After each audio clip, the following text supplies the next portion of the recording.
June বিশ্ব পরিবেশ দিবস, এই সম্বন্ধে আপনি কি বলবেন? এই সম্বন্ধে আমি একটা কথাই বলবো, পরিবেশ হচ্ছে আমাদের মাতৃতুল্য। আমরা জন্ম এবং মৃত্যু দুটোই এই পরিবেশের মধ্য দিয়েই হবে। তাই পরিবেশকে দূষণ না করে এবং প্লাস্টিককে বর্জন যাতে মানুষ করে, তার জন্য সচেতনতামূলক অনেক প্রকল্প এসছে। আমরা সেটা সাধারণ মানুষের সামনে তুলে ধরছি।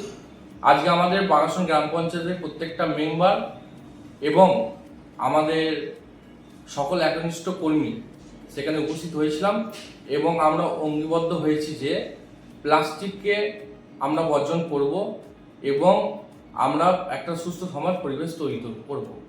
এবং এর মধ্যে আমরা প্রত্যেকটা সদস্য প্রত্যেকটা গ্রামে তারা গাছ লাগিয়ে আজকে পরিবেশকে দূষণমুক্ত করার অঙ্গীকারবদ্ধ হলো। কতগুলো গাছ বিতরণ করলেন? আমরা 122টা গাছ বিতরণ করেছি। আচ্ছা, আপনার পঞ্চায়েত থেকে কি কি উন্নয়নমূলক কাজ হলো আজ? আমার পঞ্চায়েত থেকে আজকে উন্নয়নমূলক কাজ বলতে আমরা পরিবেশ যাতে দূষণ না হয় তার জন্য আমরা একটা র্যালি করেছিলাম মালডাঙ্গা বাজারে এবং আমরা গাছ বিতরণ করে মানুষের কাছে এটাই বলতে চাইলাম পরিবেশ দূষণ যাতে না হয়।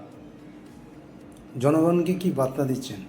জনগণকে বার্তা একটাই দিচ্ছি, পরিবেশ দূষণ হলে আজ এই যে ওয়েদার মানে বর্ষা কখনো আগে আসছে কখনো পরে আসছে, শীত কখনো আগে আসছে কখনো পরে আসছে, শীত স্টেবল হচ্ছে না, এটা পরিবেশ দূষণের জন্য হচ্ছে।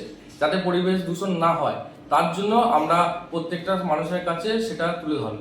আপনার পঞ্চায়েত থেকে জনগণরা কি সাড়া দিলেন? জনগণের সাড়া দেওয়ার মানে অভূতপূর্ব সাড়া দিচ্ছেন মানুষ, কারণ এরকম সচেতনতামূলক প্রকল্প মাননীয় মুখ্যমন্ত্রী মমতা ব্যানার্জি যেভাবে চালু করেছে, তিনি আমাদের পাশে সবসময় আসেন, তো আমরা সেটা মানুষকে বোঝাচ্ছি। আপনার নাম আর পরিচয়? আমার নাম হচ্ছে সবুজ দা।